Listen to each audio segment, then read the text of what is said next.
I don't think I've lost anything at all. I think there are still lots of options should I choose, and with me, anything is possible, so we shall see. Hey folks, it's Finn.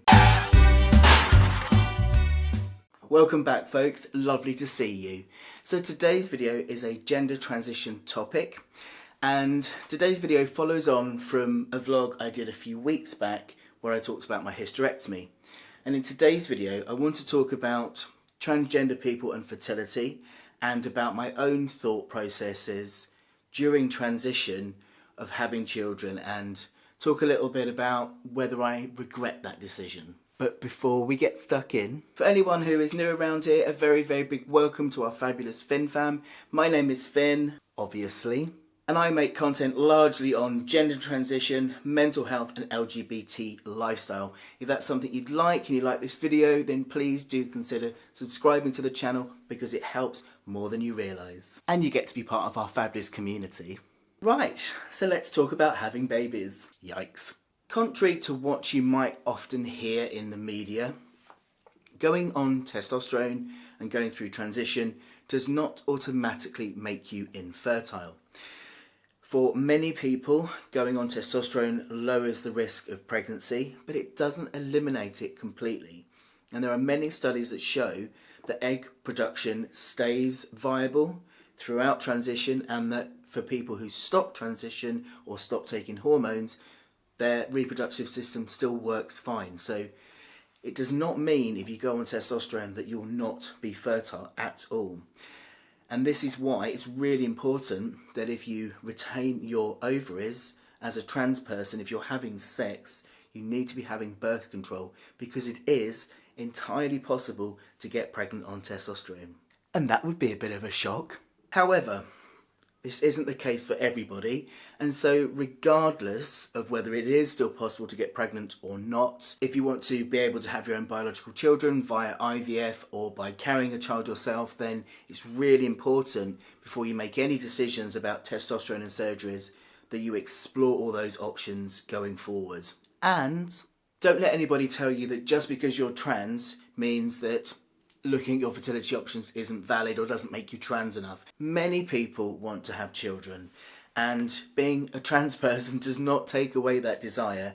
There are many trans people who have IVF treatment, there are many trans people who carry the children themselves, and that's absolutely fine if that's what works for you. So don't let anybody dictate what you do from here. This is your body, your choice. Your body, your choice.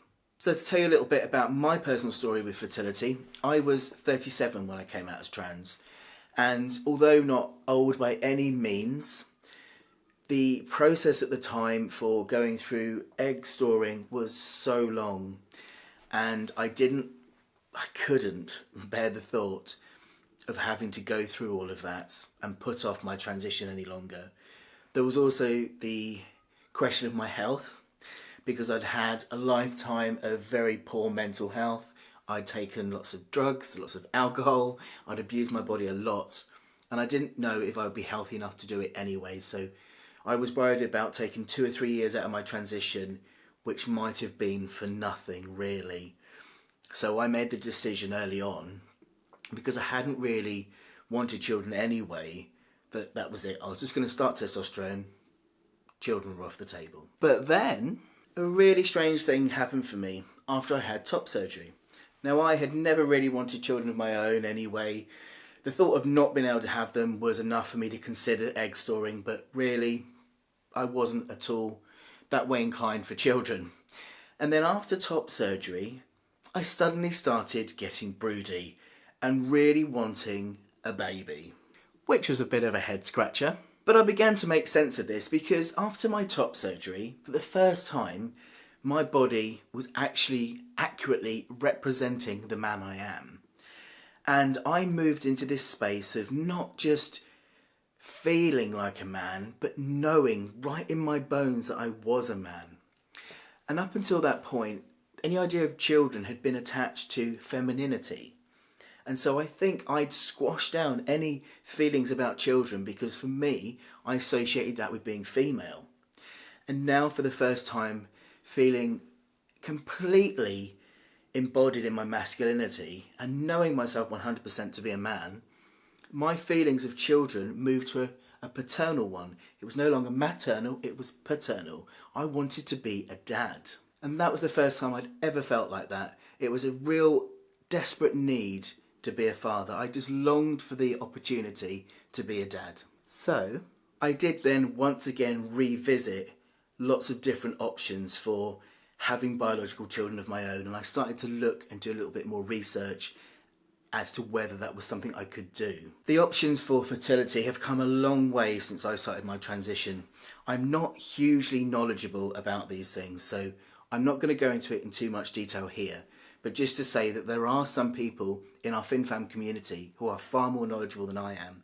I was having a chat with some flock members the other day about fertility, and there was lots of amazing options. So I'm going to put a link in the comments to some research about trans pregnancy and also some different IVF treatment that's coming available. But do leave some messages in the comments, and I know you'll get some really helpful responses, because the FinFam is fabulous.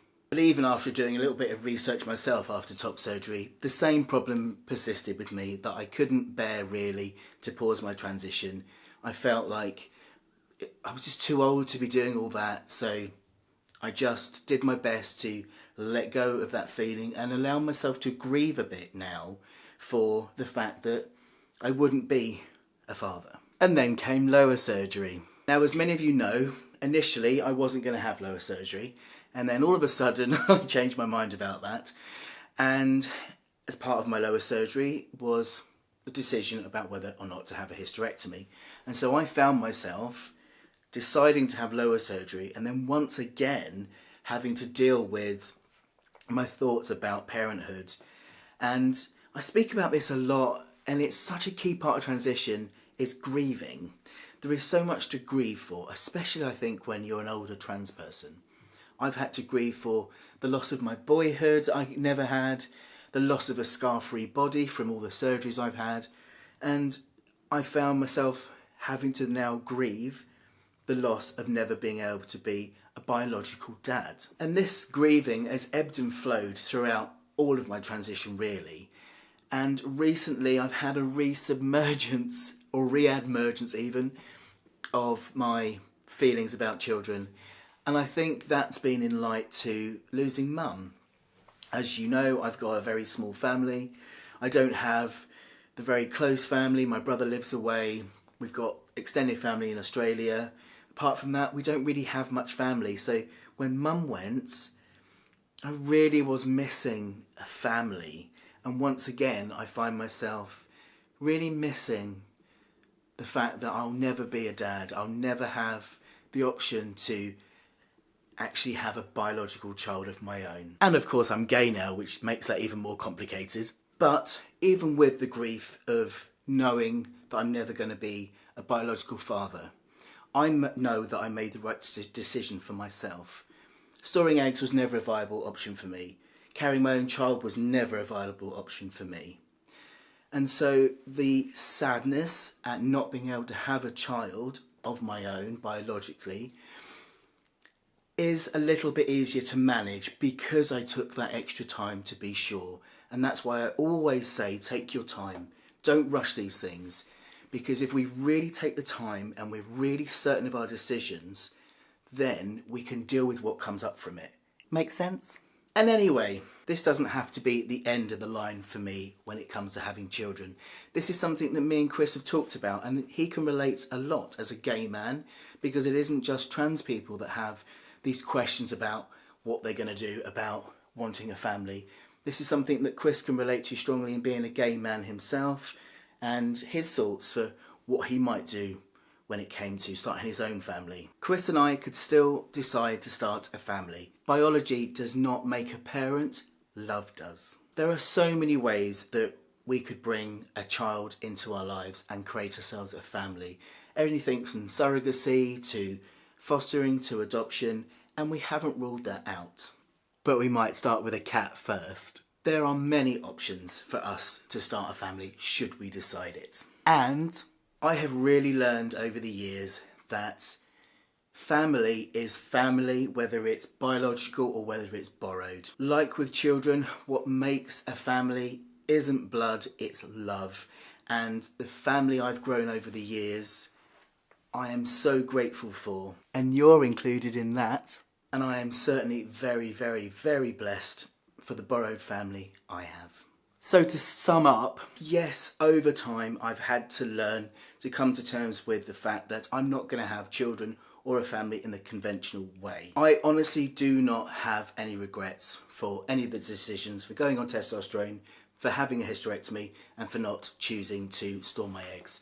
I made the right decisions for me, and I'm glad I made them. I honestly now don't feel like I've lost anything at all. I've just got a different route to things, should I choose, and with me, anything is possible, so we shall see. If you have any comments or questions, then please do feel free to leave them in the comment section below. Always happy to chat. And if you'd like to see more videos on the gender transition process, I shall link you to a video here.